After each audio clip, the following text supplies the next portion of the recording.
Why? Why is nobody talking about moksha? You know? We talk about success, happiness. What about moksha? You know, it's the most powerful thing. Your old friends who belong to the lower frequency drop off. You get new friends of higher frequency. Karma yoga, bhakti yoga, dhyana yoga, right? All this as different jnana yoga, all are combined in Raja yoga. Both of you are like a power couple for all of us. You're inspiring so many lives. Live liberated and leave liberated. I can't do this, you know. I would be like so awkward. Like for me, this is so awkward. It's like unnatural because for me, this is a normal position. You know, I'm not making an effort. My body is like that, right? So when you practice yoga, the back is straight.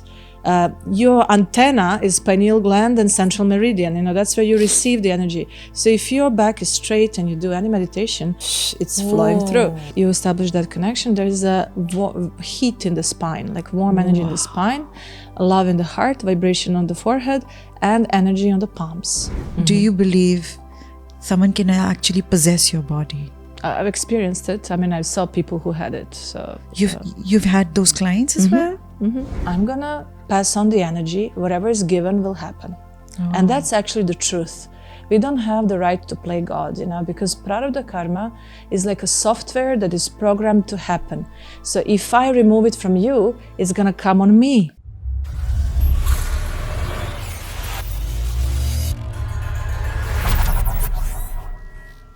Welcome to Canada TV. This is Amrit Singh, and today I have with me the remarkable Devi Mohan.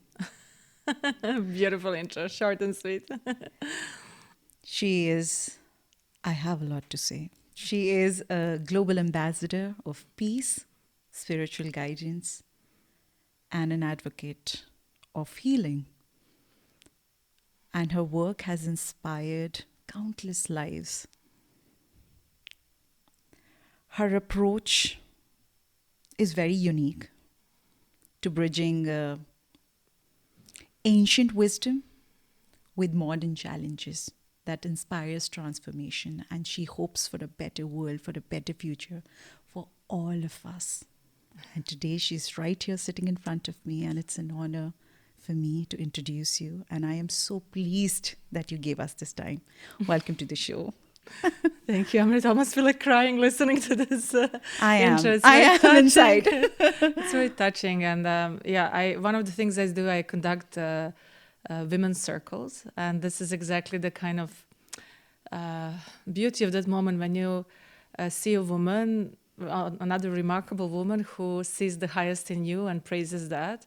Yeah. And I feel we are all mirror to one another, you know. Yes. So that spirit of sisterhood is really important in today's time. Yes. Because I feel that sacred feminine dimension is rising all across the globe, and it's important that as women we connect at that frequency of sisterhood.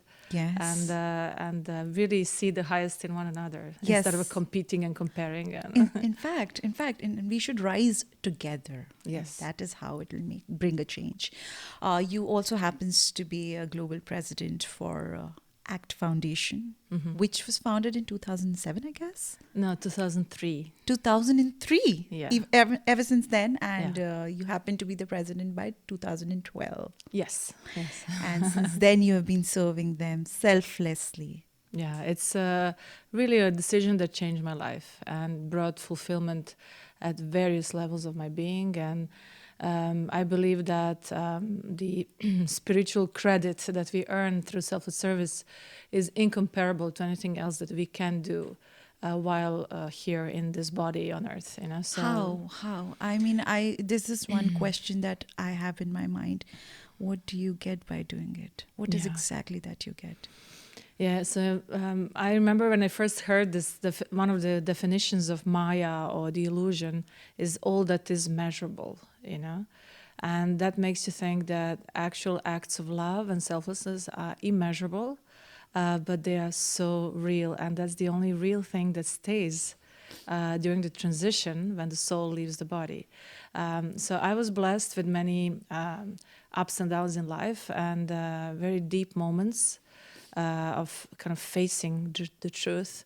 One of them was near-death experience, and at that point, I mean, it was like a scary experience in three-dimensional realm from one aspect, the way it happened.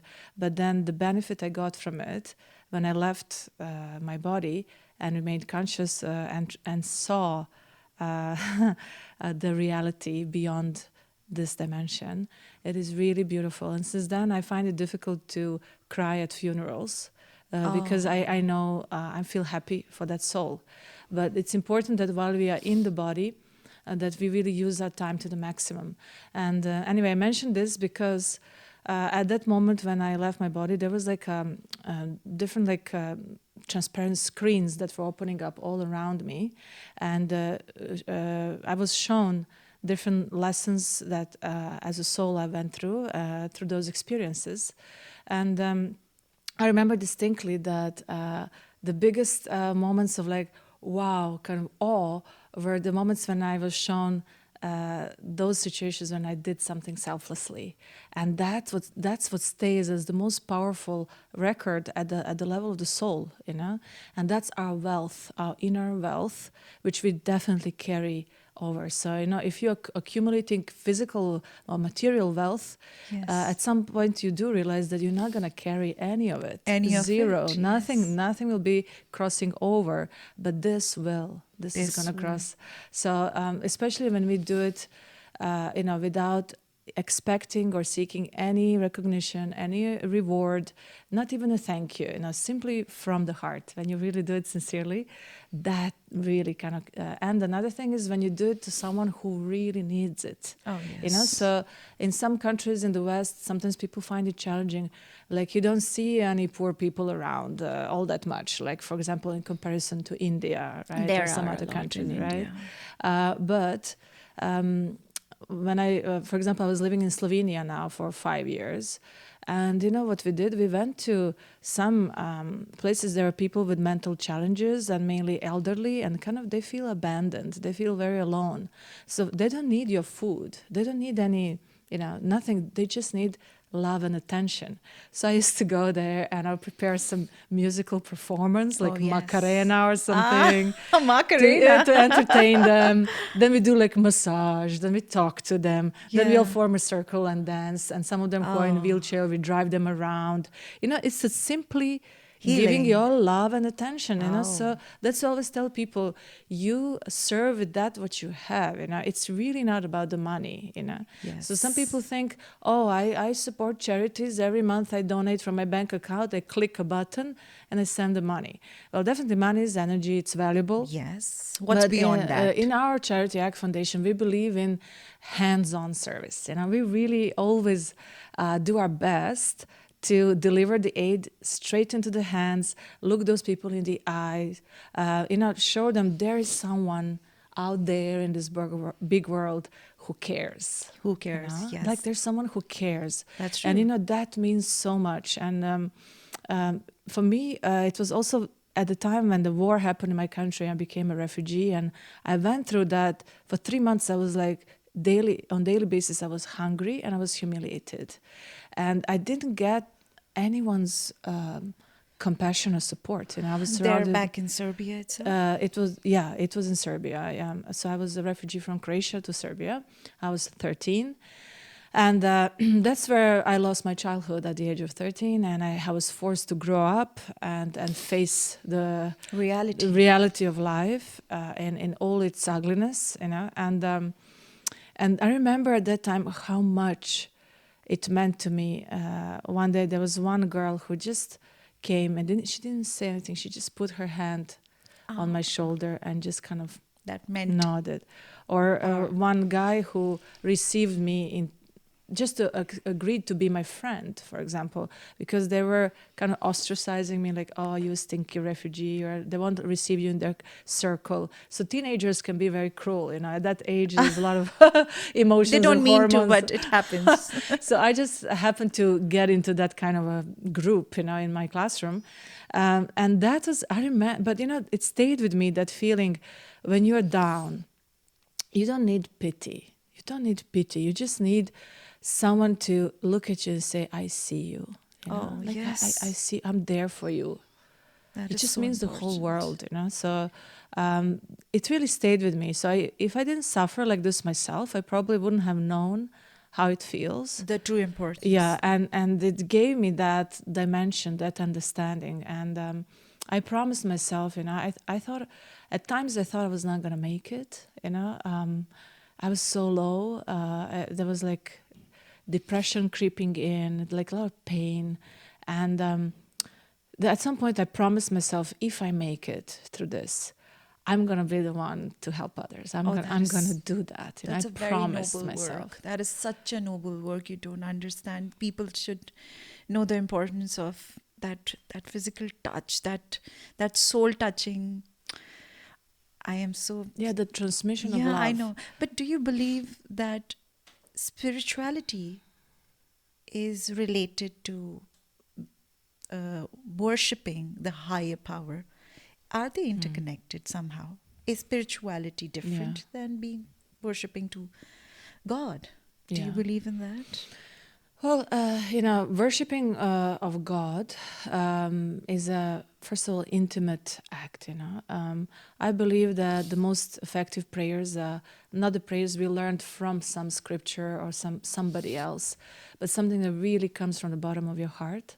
And nobody needs to teach us that. Like we all carry. So spirituality is essentially a connection with the self from within, while religions, like prescribed, rituals, prescribed pathway, which was done by someone else. Yes. Right?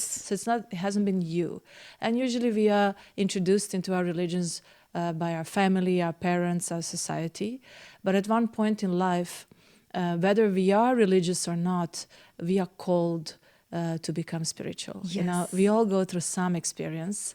Usually pain is a great teacher. Pain will shake you. It really hits the ego. And at that point, you really do turn to spirituality. You start searching for answers. And that's when the real journey begins.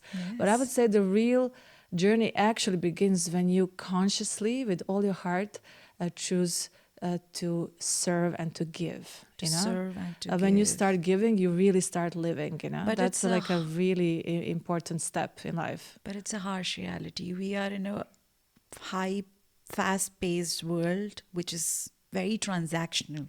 Yeah. It is more of give and take.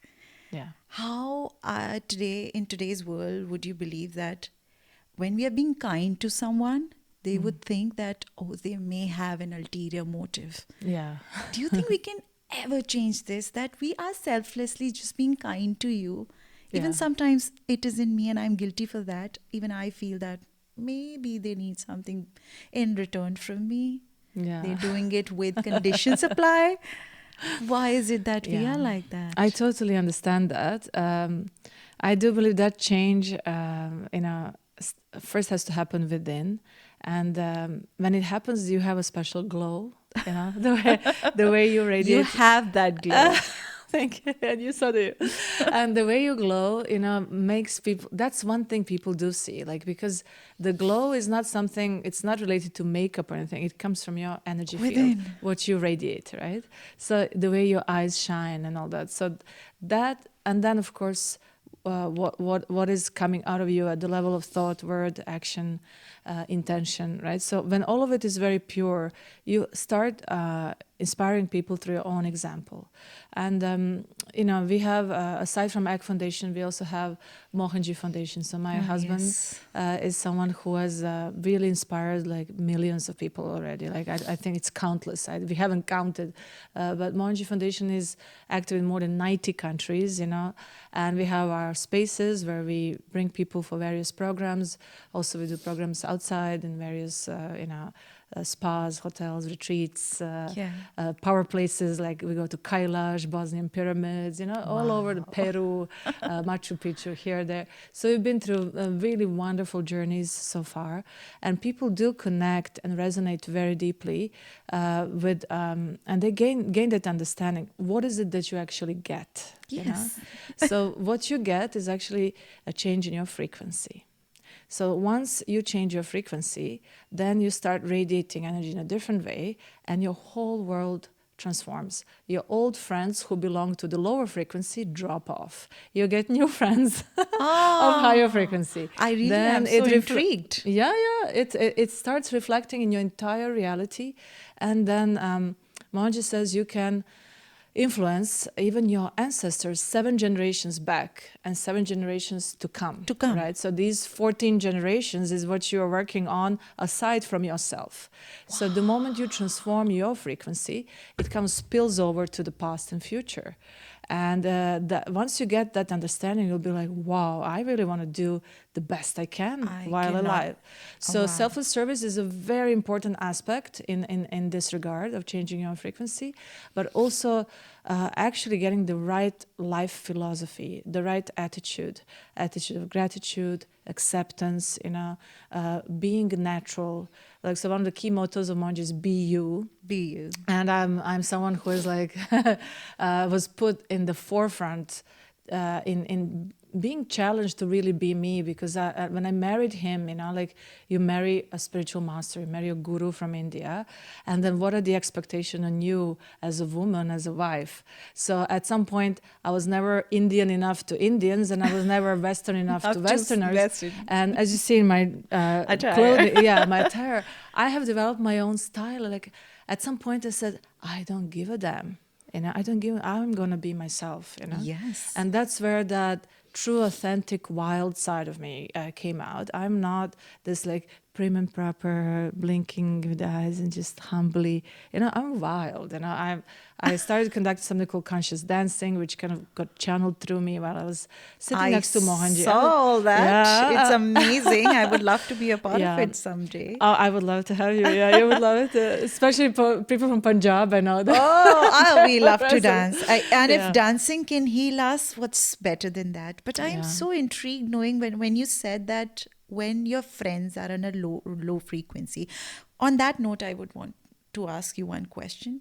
Is it okay if a part of healing begins by eradicating some of the people from your life? This is one of the most global question I think everyone would want to know from you.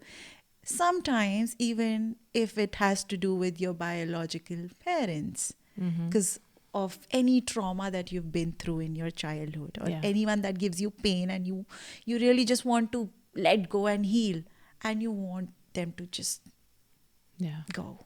Is it okay?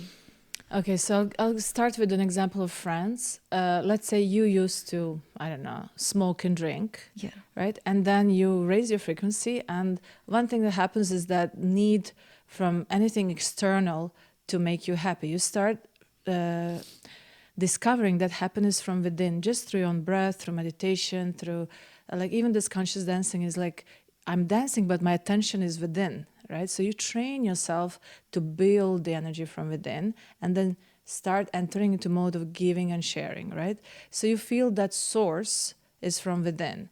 Then you don't need to drink or smoke and dull yourself from it. There's nothing to dull yourself from. You actually want to become more aware, more present. And anything that takes you out of that presence is not attractive anymore. Yes. By itself, it drops off. So naturally, if your friends used to all revolve around drinking and smoking, those friends will not accept you as much anymore because you have changed. So it kind of reflects even in the daily habits. Let's say if you have friends who continuously gossip and complain, and you are like having this different energy, they don't feel like gossiping anymore because you're not gossiping, right? You're not in that frequency. Yes. So in spiritual realms, similar attracts similar, right? So the same they say in homeopathy, So you simply, by default, those people kind of drop off. Now, when it comes to toxic relationship, let's say if you're surrounded in a family member who is like an energy vampire or narcissistic or narcissist or narcissist. So then that's where you need to apply certain viveka, like the power of discrimination, where maybe you do need to separate yourself for a time until you build yourself up. Yes. But at some point, we do need to resolve our karmic relationships within family, because we say in Serbia, blood is not water, like, your family is family, and I do believe that as souls, we chose our parents, and as soul was entering the body, there were this entire array of karmic dynamics that got displayed, and you choose the parents who are within the story of you resolving your own karmas, you know. So you can't, ignore the family, you know. At some point, family relationships have to be built in some way, but it's a story of a stomach energy center, of knowing where to draw the line, you know, where you're not a doormat, you don't let yourself be treated in some way, but you come and do your best in expressing love. Wow. You know? So finding that balance. This is such a beautiful explanation, and I think beautifully served to anyone who has this inside of them for a very long time. अगर आप सोच रहे थे कि इतने time से हमने ये दबा के रखा है अपने अंदर, तो I have one more question. This morning, to be very honest, I was not supposed to come to this interview. My associate happened to be doing this interview. My director said, "Do you want to do this?" And I said, "Wait a minute." I checked your page, and for a minute I thought, this is my time. I have so many unresolved issues inside of me that I thought this is my sign. Today is my day. It happens to be my day. I want to go and meet her. I don't want to talk to you as an interviewer anymore. I want to be your student. I want to heal inside, and I know you're an amazing healer. Some of the unresolved issues that I have with me is that I was really young when I lost my baby brother, and I wanted him so bad. So badly I wanted him. And I was so young. I saw him for 3 days and I was in love with him, and we lost him. And since then, I believe I don't think I can ever overcome that situation. I don't want to, actually. Is it wrong that I still think that I don't want to get over past it? Yeah. See, I understand when you see your baby brother as that person in that body, someone who would have become your cherished baby brother and grow up with you and all that. But behind his story, there is something you don't see. At the soul aspect, he came there for a reason. He has fulfilled his karma by staying alive for only 3 days. So it wasn't much of a karma, right? So he already fulfilled that and he was gone. And maybe, just maybe, a part of that story was to ignite something in you, you know? So very often, like I can give an example of what happened to Mohanji. His daughter was run over by a truck at the age of 4.5. And how do you give meaning to such a painful experience? So you have this amazing daughter. She's like, when she goes to a temple of Krishna, she actually talks to Krishna. When there are poor people begging on the road, she takes, without asking anyone, with her little hands, she takes something from the house and gives them. So she was actually living everything that we propagate today in ACT Foundation. And she would have been 28 years old now. Just now, 9th of November was her birthday. And it wasn't given, you know. She was run over by a truck. And these moments when they happen, acceptance comes very difficult. It's very difficult to accept something like that. But with enough of faith and contemplation, as Shirdi Baba says, Shraddha and Saburi, so the faith and the patience, at some point you start getting glimpses of a deeper meaning of that experience.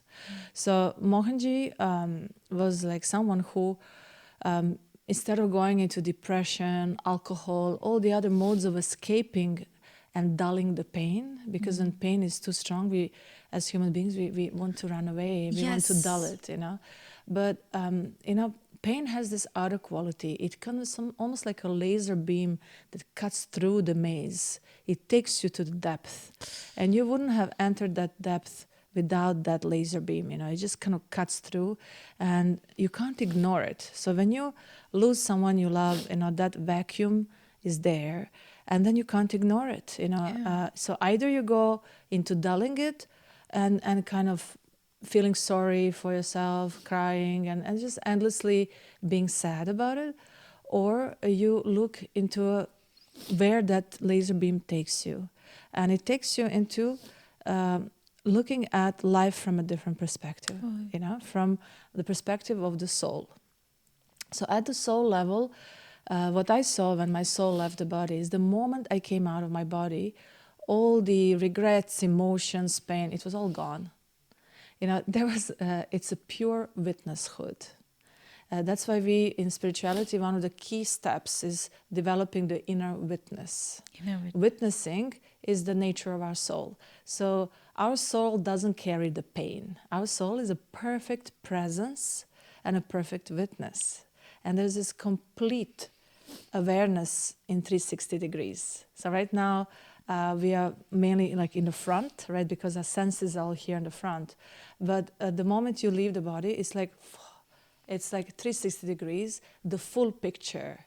Yes. And the full meaning. So I was explaining the full meaning of all my experiences, and then there was this light, and all I wanted is just completely dissolve in that light. Yes. And that's actually our strongest longing at the soul level, is to just become that pure light and to dissolve in it, to dissolve in the light of divine.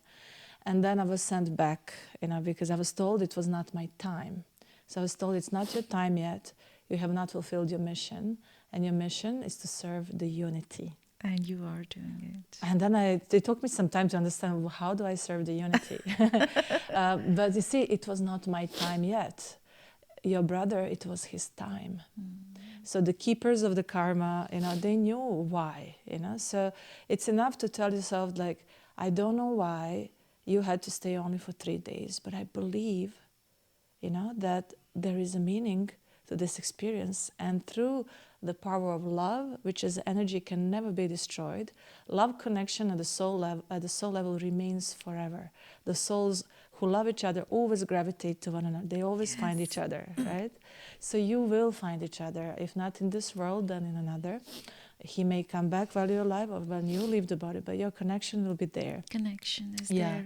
So the greatest thing you can do is to honor him by doing something greater than yourself, So that's what Mohanji discovered. When he started honoring his daughter, he was doing the Shrad, like the Hindu ritual, which is like typical and all that. But the main change happened when he started to honor her by performing acts of kindness. Yes. And that's how ACT Foundation. ACT means Amu Care, Charitable Trust. Amu That was cares. her name, by the way. Yeah. Amu was the name of the girl, so Amu Cares. So Amu Care, Charitable Trust, or ACT, or ACT.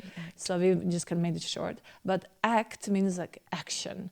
Love in action really transforms you, because there are 3 levels of creation: thought, word, and action. Okay. So if you start with expressing love from the 3rd level, the action, that trickles down to the level of word and then to the thought, right? So when love overwhelms you, it just comes to you at all levels of being. Wow. And you start to experience the inner fullness, which has no real cause, So that's where we tap into divine, when we understand that inner fullness, the Purna state, right?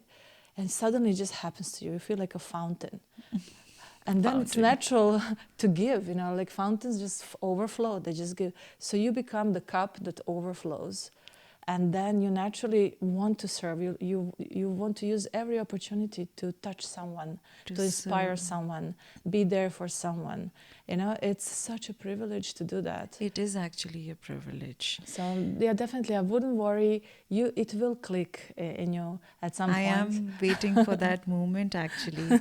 But to be really very honest, whatever Mohanji may have gone through, he's doing a very amazing job today, and so are you. Both of you are like a power couple for all of us. You're inspiring so many lives. Don't you ever think that you are so... Don't you feel that overwhelming feeling? Don't you get that? I'm so overwhelmed with so many things. When you are talking to someone who has pain in them, and when you talk to them so nicely, you're being kind to them, you're healing them, sometimes don't you think that their energy may also affect you? Don't you feel it? I don't, actually, because we have been trained by Mohanji. He gave us some key insights. So I'll just connect this with the actual healing method that we do. And that healing method called Mai-Tri method really... Mai-Tri. Mai-Tri.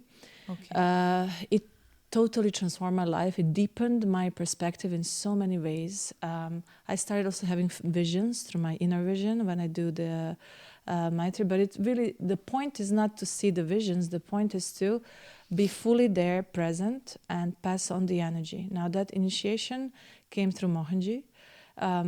I'll just briefly explain how it works. So basically, people who choose to join us in Mai-Tri method, which is somewhat maybe similar to, I don't know, Reiki or pranic healing. I haven't really done it, but I assume that there are some similarities. We work with energy.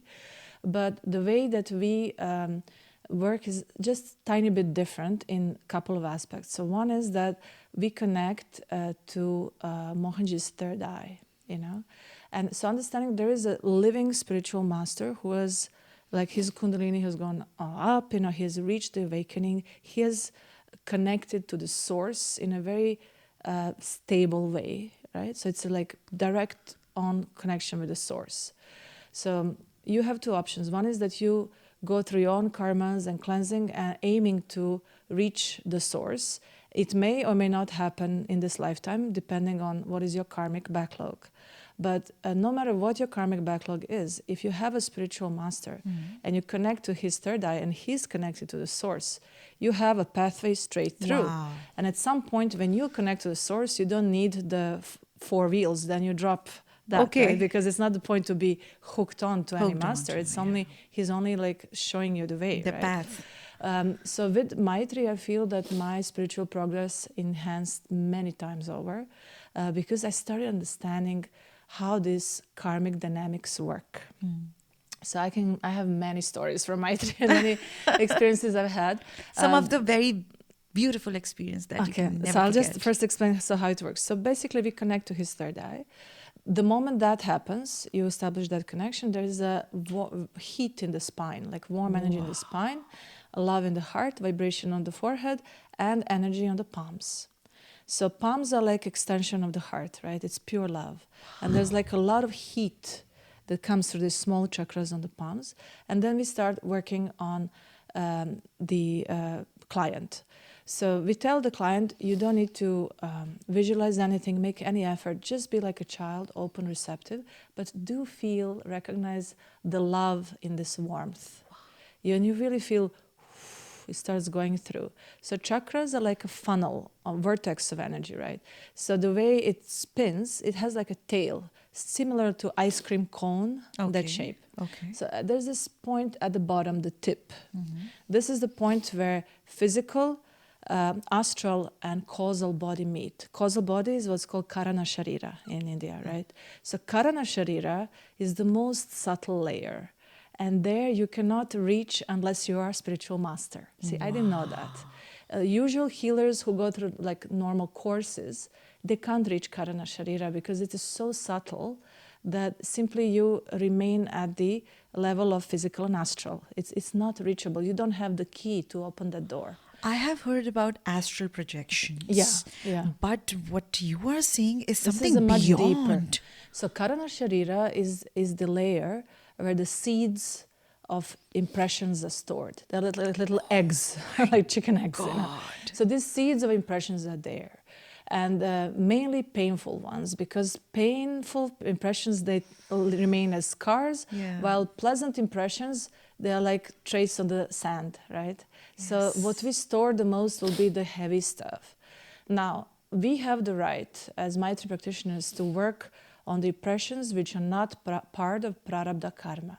And that was the key insight Mohanji gave us. He said, you will never glue heavy energy on yourself if you don't touch the destiny aspect of karma. So that's why when we do Mai-Tri, we never promise, oh, you have this problem, I'm going to do the healing and I'm going to heal you. It's not going to happen like that. So I can only say, I'm going to pass on the energy, whatever is given will happen. And that's actually the truth. We don't have the right to play God, you know, because prarabdha karma is like a software that is programmed to happen. So if I remove it from you, it's going to come on me. And that's why healers often get sick. So that's true. That's why healers get sick. So I can't afford to have an attachment to result and to promise you healing. I can't afford that because there I'm risking to get sick. If I'm simply an instrument, I work on all the time, I work on purifying myself. I don't gossip, I don't have negative thoughts, I don't want to harm anyone, complete ahimsa. I'm vegan, non-violence, I don't take drugs, alcohol, nothing, So I'm simply maintaining my vessel as pure as it can be. Yes. And as much as I can, I pass on the energy through this healing, So we don't even call it healing, we call it like alignment that brings the client into the mode of self-healing. Alignment into one's life. Yeah, because the healing happens through self-healing. So this is what Jesus Christ said, like, may your faith heal you. So if you believe that you cannot be helped, you block it. You are blocking Yeah, that's why I usually do, my very first Mai-Tri would be directly with someone and we talk a bit. They need to connect with you, we need the trust because at the subtle level, they have to open up to you. You can't force someone to open up, Yes. You just can't, it's a very subtle, intimate thing. So they open up to you. The energy goes through very deeply and we go all the way to Karana Sharira and all this unnecessary luggage is removed. Only what remains is the prarabdha karma part. So in each Mai-Tri session, we remove unnecessary clogging, unnecessary impressions. And these painful impressions, they are programmed, let's say at the age of, 48, this particular seed of painful impression is programmed to sprout, come to the surface, and suddenly in your mind, emotions, or your physical body, you feel some change. Let's say you were, abused by some doctor in your past life, and suddenly this impression comes out, and you notice whenever you go to any medical institution, you have this aversion towards doctors, Yes. And it was not there before. Suddenly something happened, and now you started disliking something. So that's a sign that painful impression came out, My God. So that's how a system works, And that's why over the years people change. Depending on how intense these painful impressions are, what comes out actually may change your personality, your outlook, It really has a huge effect. Now, we as practitioners of Mai-Tri method, we have the right to remove as many as possible of these impressions which haven't yet sprouted and remove them before they ever come out. Yes. So that's actually the main task. And everybody feels after the Mai-Tri session, they feel much lighter. They say, I feel like I lost 10 kilos and I don't know what happened. But on the other hand, the impressions that already came out and the memories you carry from childhood and subconsciously, we work on it from the front part of the body from present life. Then you turn on your stomach, then we work on past life impressions. Okay. And the body clearly shows me. So if I see, it's all kind of average, normal, then stomach chakra from the backside, huge. I can feel it's like, it really pulls energy. Then I kind of look deeper into it, and sometimes I see, it's a combination of sensing and seeing. Usually it's some type of humiliation, let's say being humiliated in public, when your self-esteem was completely trashed, and it affected your stomach chakra. So then I see, from front side it's a bit, from the back side it's a lot, but it still affects you, right? Because you are amalgamation of all your impressions together. Yeah. So even though in this life, maybe you were born in a rich family, you were not humiliated that much, but you are very sensitive to humiliation. You immediately get triggered, right? Even though, so you're wondering, why am I being triggered when I haven't really been humiliated that much? Well, it's because it comes from your subconscious mind, or if you believe in past lives, I don't impose it, but I say subconscious mind or past lives. Some people don't believe in past lives, you don't have to believe, but your body shows me. So I tell them, this is what your chakras are showing me. Backside, past lives, or your subconscious showing this is this. So I can clearly tell them where, so it's like a pure scan that tells you where is what, then what we have worked on. And the most important, we also work on perineum, the pelvic floor. This is where you have your ancestral stuff. Ancestrals. And I also, from my experience, I see people who have had suicidal thoughts. They have very heavy energy on perineum. So they feel disconnect from this world. Yeah. I see no meaning. Better I leave this world. I don't belong here. This is where these darkest thoughts come. So that heavy weight is in perineum. And that's where I feel like literally my hand burns. Oh It my burns. God. And I put my hand there on perineum. It really burns, but a lot of it is just burnt, gone. A lot of this heavy stuff. Oh. And in the end, we work on one hand on perineum, one on the crown, cleansing the path for Kundalini. So Mohanji says, never ever push Kundalini, because when you're not ready and you push it, it may not turn out to be a good experience. Not for them, not for you because you either. need to be ready. For, Kundalini comes naturally when the pathway is open. So if you have a lot of clogging in the central meridian, then it's very drastic. Actually, Kundalini experience is supposed to be very smooth. If you just work on opening the path, and that's the key insight about selfless service. Again, coming from Mohanji, he's given us all these main insights. He says, like, one of the main benefits of selfless service is, like, without any meditation, I think, just by doing these acts of kindness, you are cleansing the path for Kundalini. That's like the best thing you can do for yourself. Wow. So actually, when you're serving others, the greatest service you're doing is to yourself. To yourself. Because there's no awakening until your Kundalini comes up. That right? is amazing. So the best thing you can do for yourself is to serve someone. And But that's do you also believe, I'm sorry if I'm putting this straight away, I don't want to, scare you, but do you believe in exorcism? Mm-hmm. Do you believe someone can actually possess your body? I've experienced it. I mean, I saw people who had it. So You've had those clients as well? Mm-hmm. Was it difficult? It kind of like when I'm fully there, as I said, my spine is straight. There's heat in the spine. I'm simply a witness. I'm passing on energy. They can be screaming, shouting, shaking, or simply being calm and receiving the same thing for me. My job is to pass on the energy. I totally understand that our aura can be cracked. Entities can come. I see a lot of people who are taking substances or alcohol. Yes. Their aura gets cracked. They come in. Oh. So that's why very violent alcoholics are usually having entities inside. Oh. So they're like, you're like a different person when you drink. They actually are a different because the entity is there. So that's what I'm saying. At some point, you have to take charge of your body. This is a powerful vessel. It's so amazing. This body, like every part of the body is so amazing, full of like dynamics that cannot be even studied. Like it would take you lifetimes to understand just how one eye functions. We are made in the image of divine. Our body, our chakras, which are the element of ether, the way they function is like it's all reflecting as up, so below. For example, when you're at the level of the heart, it's the green, right? And you look up to the sky, the blue is the throat. So even the colors, the way they are aligned, horoscope signs are connected with chakras. Yes. It's like planets, the whole thing. It's all here, as up, so below. So that's what the ancient mystics have discovered. So when we start honoring, like, wow, it's such a great blessing to be alive. You know how rare it is as a soul to get a body and be incarnated, human body. You could. It's easier to win a lottery. Yes, it's like such a great thing happened. You got a body, and we need to make the best out of it. And then when you see people who just waste it on alcohol, this lethargy, like sitting around. So that's what when we talked to Mohanji, he said, I don't really believe in the sin, as per like the concept of the sin doesn't really resonate. But if there's one sin that is there, is to waste your life. Waste your life waste on this substance. opportunity. Like, waste this opportunity to awaken, to become a better human being, to really, increase your frequency, your resonance, your awareness.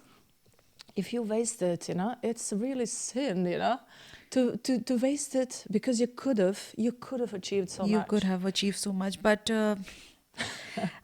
sometimes we do use substance to feel a little lightened up. You think, even when we are in Canada, we know in Canada it is all these substances, those drugs, alcohol, everything is so easily available even to our kids. And it's there. We cannot take away from that situation. We just cannot be in denial that it is there. It is there for them and they're going to use it at some point. I have a 5-year-old child and I'm worried right now that one day he may want to do it. do you think it's wrong? Should I stop him? What am I supposed to do? As a parent, right? Yes. And there are Yeah. many parents like me. Yeah. I can only speak from my own experience. When I was young, I wanted to try, how it feels when you drink. Yeah. And then one time, I remember I drank so much that I had to crawl to a tub. I wanted to have a bath, and I just couldn't. And then I fell asleep in a tub, and then I woke up freezing. And this experience was so ugly for me that I never wanted to do it again. So I was not attracted to alcohol that much at all. But that one time I tried, and I just overdid it. And I was like, okay, I don't want this. This is not you. I tried marijuana also once. It was one of my cousins, she had and we were laughing like crazy for hours and hours. And I did it once. I saw what it is. But I okay, I know what it is. I tried it. But it's not, I don't feel like I need all that. You need it. I don't feel like I need it because that's why I really, I will now come to the topic of conscious dancing.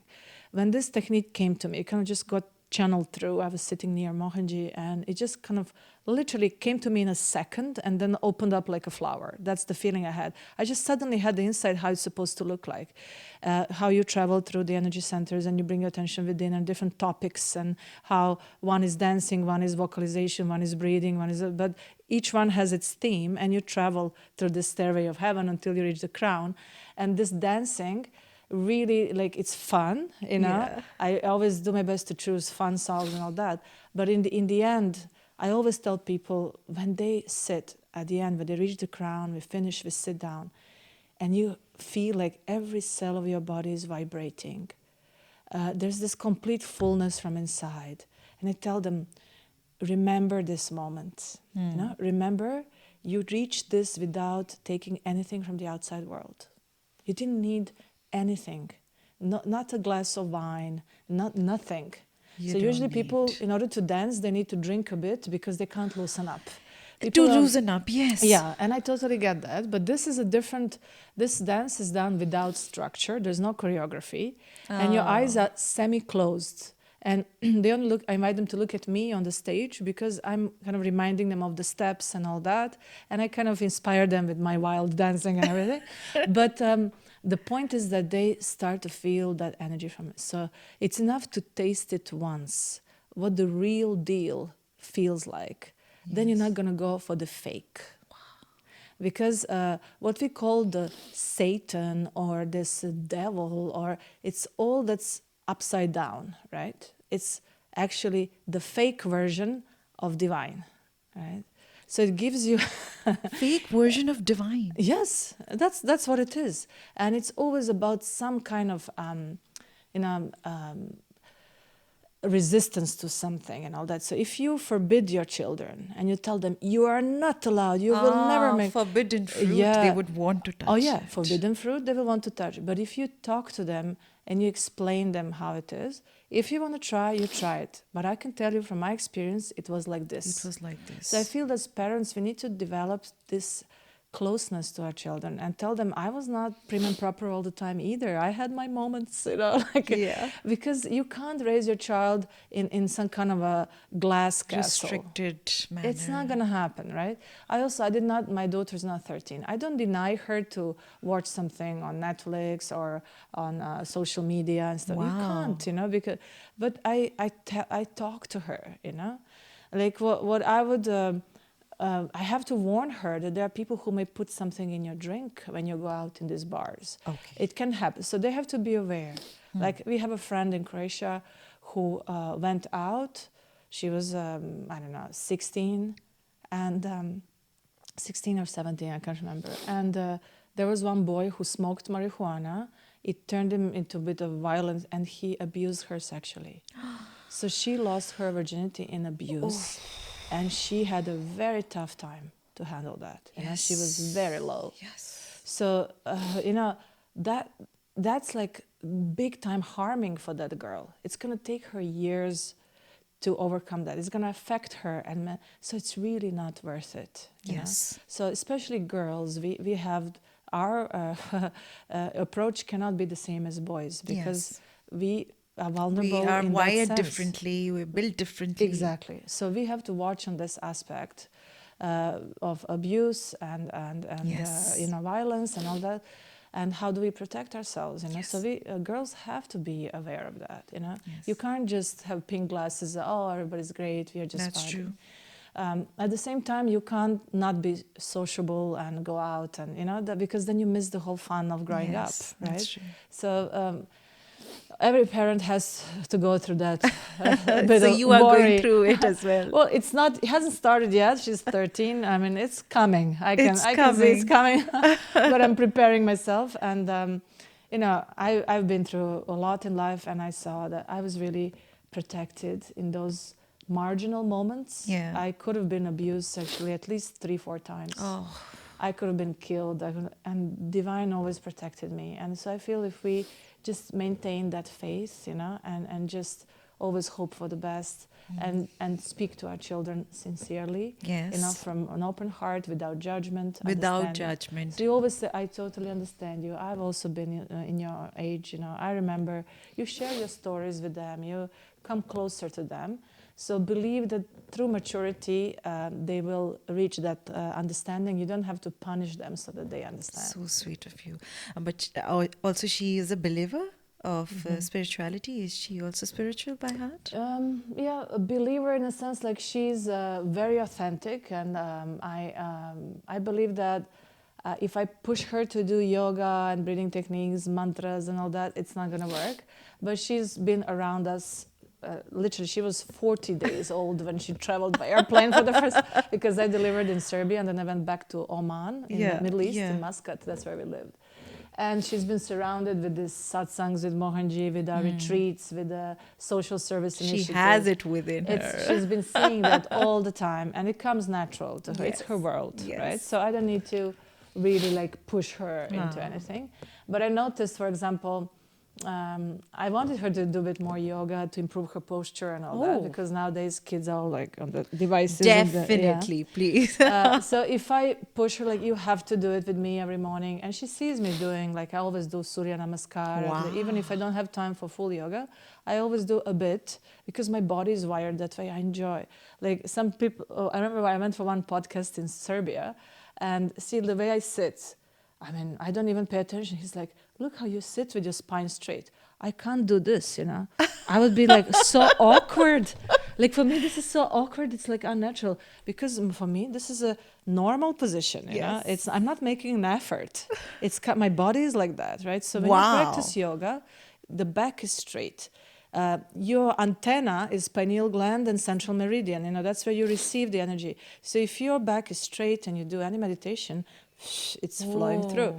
If you're rounded like this, slouching, right, you're blocking the pathway. You're blocking the So pathway. that's the thing. And You're trying to improve and your posture. heart cannot open fully when you're like this. Your diaphragm, is not functioning fully. So all the negative states of mind come from a tight diaphragm and heart that is contracted, right? The moment you open up and straighten up, so we are meant to function in that way. So ancient science of yoga has given us so much. If you just live that yogic lifestyle, you are definitely prepared for the ultimate. It creates the actual sattvic, balanced base for spiritual awakening. Are you a sattvic?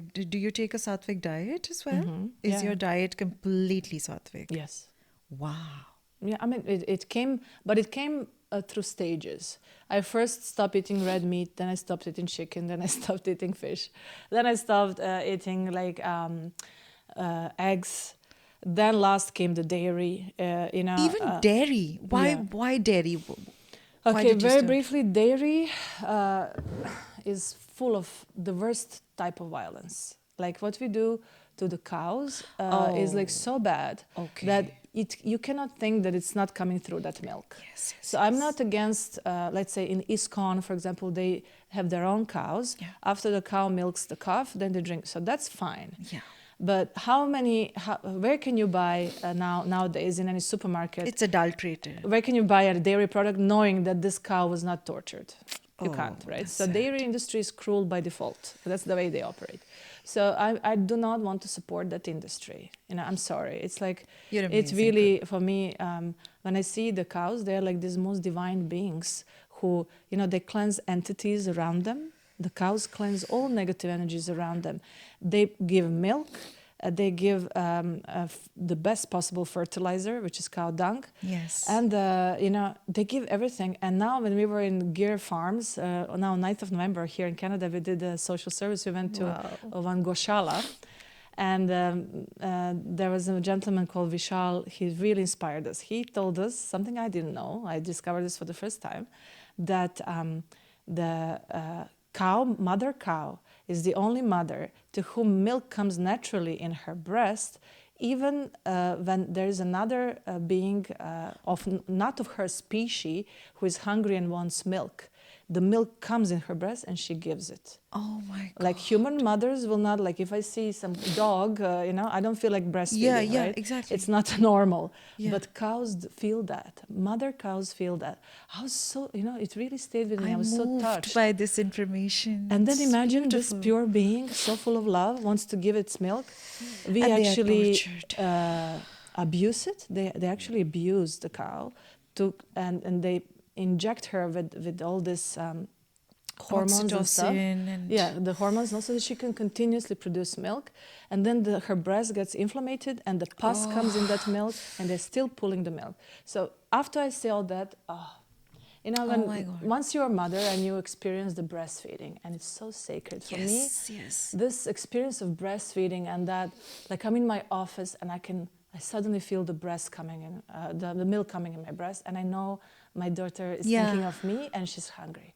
And that sacred connection, Yes. it's like so deep, Divine. And then to see a cow, her milk is coming and they snatch away the calf. And they kill the calf in front of her eyes. Very often even that Oh happens. my God. And then for 3 or 4 days, she's continuously crying.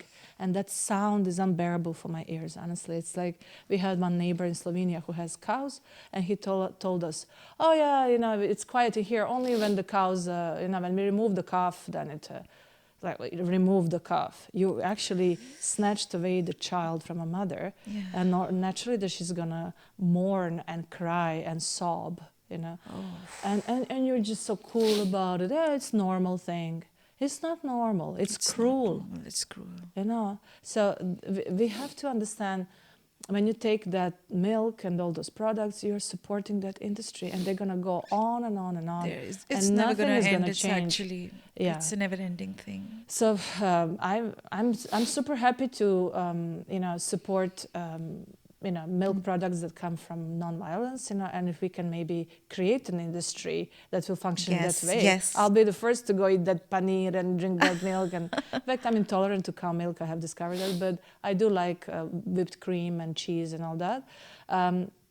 But it's just so horrible that I can't not think about it, and it makes me very sad. Very nice. I'm so happy to listen to all this, that you have transformed yourself first, and then you are transforming anybody else's life.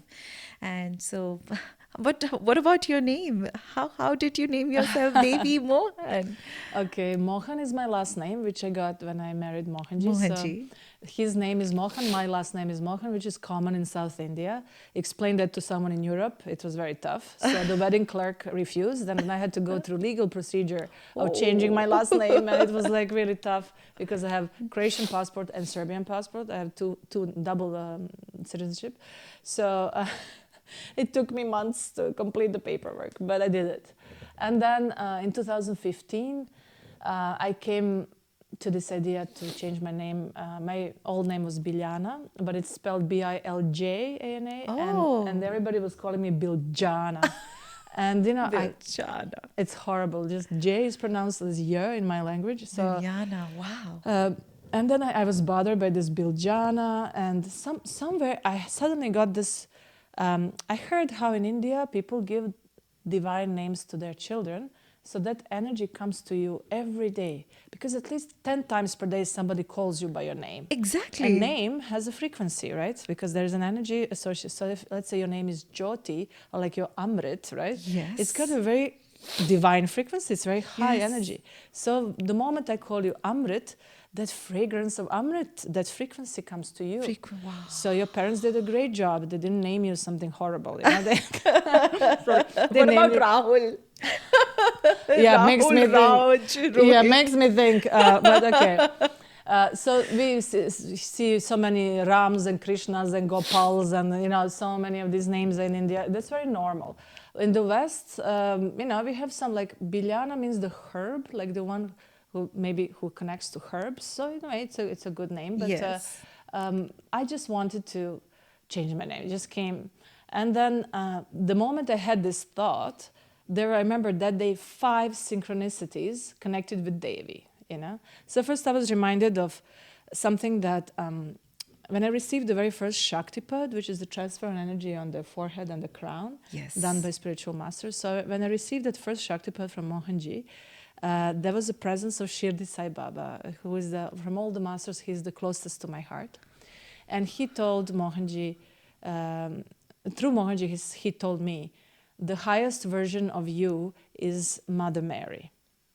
Now, he said Mother Mary, but actually it's from like more rounded perspective, that's Devi. Devi includes all the aspects of the mother, even the Kali and Durga and all the, so Devi is like the Parashakti, right? So it includes everything.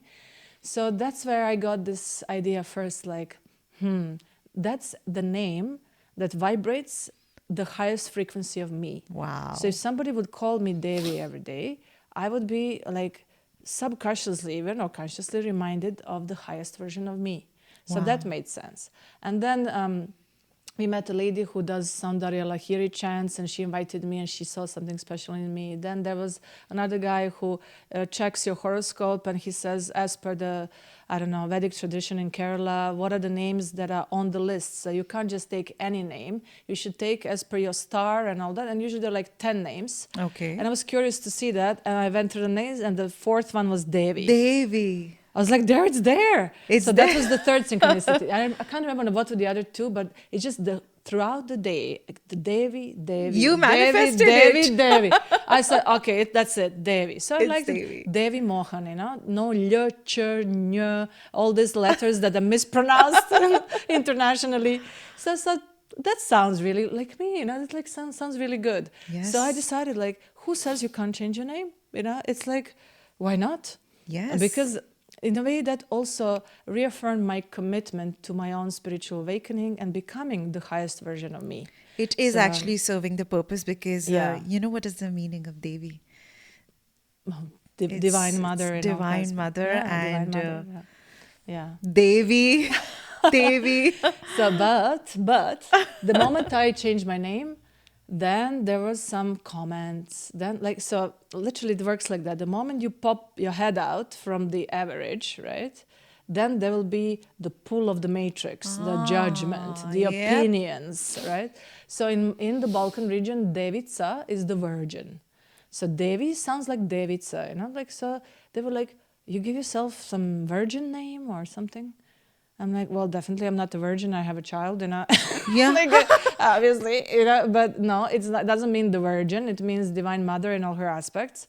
And then, so whenever you meet someone, so now they were calling you Bilyana all their life, and now you're suddenly this Devi, so people then have this judgment, like, what does she think she is? So now it's a test for you. Are you going to give, Mohanji says, give the remote control of yourself to someone else and they press buttons, or you're just going to stick to what I have my reasons. Yes. Like, who are you to question me? I have my reasons why I changed my name. I'm not obliged to explain myself to you. Wow. Right? So if you have that attitude, then you're not going to be triggered. You empower me, women. Really. And over time, then there were other women who were inspired to, it's not just about changing the name. It's about reinventing yourself, Yes. You don't have to be the same person all the time. You can reinvent yourself, Yes. dare to be different, Wow. dare to be you, I know I vibrate with Divine Mother. I mean, I had many spiritual experiences. My very first samadhi state was connected with Divine Mother, so I've had a lot of these experiences, and that's my main connection with Divine. Apart from Shirdi Sai Baba and Mai-Tri Babaji, that's a different story. But if you say, like, which energy, it will be Divine Mother, and I would definitely aim to embody that. Yes. But I don't say from the aspect of ego, I am that. No, that I ego I is not that. That's the highest version of me. That's what I aim to That is so beautifully become or explained, embody actually. or vibrate. Wow. So definitely, name has been a big step in that direction. I really suggest अगर आपके बच्चे होते हैं आप उनका नाम सोच समझ के ही रखिए. I named my son Kabir because we always had this in our mind that it has to be somewhat. Kabir is a saint, actually. Of course, I know, yeah. So we want him. Although my son is very naughty, he's full of energy. He cannot just keep quiet. But somewhere I feel that it's there in him. I can see as a mother, I can see that it's gonna come, and I will wait for that. I know it. So please, अपने बच्चों का नाम सोच समझ के ही रखिए. And so Devi ji, any upcoming events that are coming where people can join you and can be a part of your team? Okay, well, I have many programs. Like the next upcoming one will be in Slovenia, where I do Women's Circle for 2-weekend program. And then from there, I travel to Australia. We have Mohanji Center of Benevolence. I have countries. Australian friends. If you are listening. There you go. Please invite them. I will do all my programs, like the full array: conscious dancing, awakening yoga nidra, light beyond process, yoga with the very powerful breathing called conscious gapless breathing that Mohanji gave conscious us. It's conscious gapless breathing. It's like a very powerful technique. Unlike any pranayama I've ever experienced. So when we combine that with yoga, people go through deep cleansing. It's like a super intense detox, and it kind of blows the energy through the meridians, through the nadis. And you have like a different feeling, completely cleansing and aligning also. So that I will be doing all these techniques in Mohanji Center of Benevolence near Perth in Australia. Okay. And I will also travel to some yoga studios a bit outside, but mainly it will be there. So 21st December till 15th of January, I'm there. Okay. Then in February, we're going to be at Kumbh Mela. Kumbh Mela? Yeah, in India. So Prayagraj, right? Wow. So at Kumbh Mela, we have daily programs. So all the countries, like 90 countries of Mohanji Foundation, but especially the main teams, they're going to come to Kumbh Mela and conduct their own authentic programs, bring their own cuisine from different countries. That's amazing. Because we are an international spiritual family, and we really bring in that complete vibe of unity. So it's really beautiful, and we're going to celebrate Mohanji's birthday, 23rd of February. Happy birthday in advance. His 60th birthday. It's a really big... wow, what are you taking? Some potion? Because he doesn't look like 60. Yeah, he's very much active, and his energy and all that Good is very radiant. But physical age is 60. So that's going to be a mega birthday celebration. We look forward to that. And then from then onward, we're going to have a festival of womanhood, 8th of March in India, in Delhi. So, many of these events. So you can find all this on my website, devimohan.com, in social media, Devi Mohan Official. Yes. All the Mohanji programs, mohanji.org, and our charity and how to join, all that, actfoundation.org. That's basically, you can put all the links. Yes, I will put all the links, and if you want to be connected with them, you can anytime approach them. They have a beautiful team, and they are very much approachable. Don't worry. You can join them. And you know what? Today I promised myself I want to heal from within, and I want to be a part of your team. Oh, wonderful. Well, ACT Foundation Canada is your first step. So here we have a lovely team. And, if you just start becoming active in this social service projects, and, as I said, we have all these hands-on projects. It's a beautiful team. You're going to love it. And the Mai-Tri method it's not just me. I was one of the first ones who initiated, but there are like 350 practitioners. Yes. We do also distance healing sessions. Wow, that's so wonderful, actually. So if you just write Mai-Tri at mohanji.org, so Mai-Tri at mohanji.org, and one of the practitioners who is nearest to you can reply. Wow. And you experience the cleansing to Karana Sharira. What's better than that? अगर आप कहीं और से देख रहे हैं and you think distance is a problem, it's not anymore. But you know what makes Mai-Tri special? I have to say this. It's probably one of the rare modalities where we give 50% of the money received for the session. We give to feeding anadan, feeding of the hungry. That's what Mohanji says for the energy to flow. This is the rule. So whatever money I receive, I always leave 50% on the side. Wow. And then we collect that. And so that kind of funnels through many of our ACT initiatives when it comes to You feeding. know, ACT, the hunger, vision, education, and animals. So many different Wow. divisions are there within ACT. So some focus on animals, some focus on environment. We have fruit tree plantations. So fruit tree plantations are a powerful way. You know, I never thought about this when Mohanji first came up with this idea to plant fruit-bearing trees, which then become food for humans and animals for generations to come. Yes. And you wouldn't think, like, it's not a big deal. It's a big deal. It is. Like to plant your own tree, you know? Yes. Like, so now I know, I have a fig tree in Slovenia, I have a cherry tree in, I don't know, Canada, you know? So it's like you plant your tree and, you know, you left something behind, your trail of love. That's your legacy that you are leaving behind, instead of those money and any other treasure that you think that you will take away with you. This is the legacy. I was about to ask this question, but you answered it already. There you go. Amazing. Thank you so much, Devi Mohan. I'm moved. I'm seriously moved. Even this bit of a conversation has, you don't call it healing, but it healed me. Yes. It healed me from within. I'm so happy. I am so happy. I can feel it in my heart. When you speak, it's like Amrit is flying. Yes, I am flying. Yeah, see, your name is prompted right there on the spot. I'm so happy today I came to do this interview. I'm so happy. I'm going to go with a happy face. And throughout the day, I'm going to think about this conversation. And if you can do it, even after what happened with you during that refugee period, anybody can heal. And also, not forgetting, her autobiography is coming. How can we forget? Hope? Yeah, it's already came. It's on Amazon. And yesterday... On Amazon, yes. Yeah, I shared it with one friend and I looked at the reviews. So I invite the audience to check Devi Mohan on Amazon. My book is going to pop out. Autobiography called Home for a Refugee. Home for a Refugee. And at the moment I have 27 comments and I don't know which one is more beautiful. And I'm so... You know, these people don't even know me, many of them. Oh. The way they shared the experience of reading the book. You know, some people read it in 3 days. Sometimes I had, one lady said she has 2 daughters who are like teenagers and they had the ritual of reading for a chapter every night, you know. Oh. And they would go and then they would discuss about it. So I wrote only about key transformative experiences.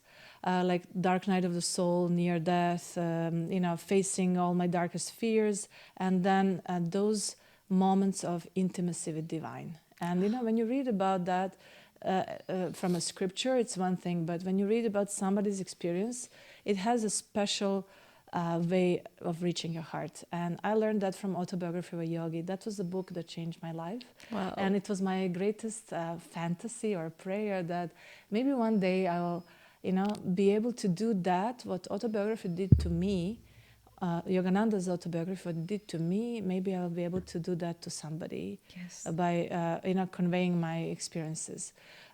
So all these stories, how I won $80,000 in scholarships without any connection, just applying through internet. So it's all about how to enter into that energy, radiating your authentic, loving frequency and coming out of victimhood. Wow. You know, so what is the way to truly come out of victimhood? So I discovered this hands-on through my own experience. Wow. And I know it will work for anyone. So maybe you were not a refugee, maybe you're not in a war, but maybe somebody dear to you died from cancer, or you faced some financial crisis or something that really made you feel like you lost the ground under your feet, and wherever you look it's dark, you know. So you start entering that victimhood mode. Yes. And then what is to be done? So I know that what I shared will touch people's lives. And I also shared all the divine leelas, how I met Mohanji, and how many of my experiences, they just turned a full circle after I met him. And then I understood I was actually being prepared for the path of Raja Yoga that I'm on right now, you know, like that unites different Karma Yoga, Bhakti Yoga, Dhyana Yoga, right? All this as different Jnana Yoga, all are combined in Raja Yoga. So the real royal is the one who feels I need nothing from the outside world. I'm royal from within, you know? Wow. That's royalty. You're not royal when you inherit money and then you're a slave to that money. Will I lose it? Should I this much, that much? Like that's added stress. Yes. So real Yes. royalty is that. It's the energy you read, the inner richness. It's inside. It's inside. And it's also called the golden path because, gold is made in fire. Once you purify to point of becoming gold, you purify through fire. You go through experiences. You don't run away from pain. You turn this pain into your greatest teacher. You never, hide from the shadows. You face everything head on, and you go through that fire. Once you become a gold, Yes. you can put mud and dirt on the gold. It's just, you wash, it's still gold. Wow. Nothing can dirty the gold. Nothing can dirty the gold. So that's the path, that's really awesome. I'm on that path. Are you with me? Say it with us. You're not a victim. You are a warrior. Thank you so much. And the royal. And the royal. Yes, I want to be royal. I am royal and I feel it. If she can name herself Devi, I am royal. Wonderful. Yes, beautiful. Thank you so much. Thank you so much for coming here. Thank you so much for giving your time. And what can I say? I would like to end with one of my favorite quotes ever. Yes. As usual, it comes from Mohanji. So he said, live liberated and leave liberated. Whoa. It's like live in a liberated way and leave this world liberated, which means up through your crown, right? Wow. Not through the mouth or any other hole in the body, but through your crown. Yes. You expand, you dissolve, you're done with it, right? Wow, so beautiful. Let us choose to live in a way that will support our liberation and learn techniques and everything that supports that liberation. Surround yourself with people who support your liberation. That word liberation of moksha is not there in the West. And it belongs to India. And why? Why is nobody talking about moksha? We talk about success, happiness. What about moksha? It's the most powerful thing you can achieve in life is moksha. It's not the success. Yes. Success is just one small aspect. Moksha is where we should put our inner compass. That's my goal, So how do I need to live my life? How do I align myself so that I go straight to moksha? That's the biggest question. Yeah. I leave you with a question. You think about it. Thank you for watching Canada TV. आप क्या मोक्ष की तलाश में हैं? Think about it. Bye-bye.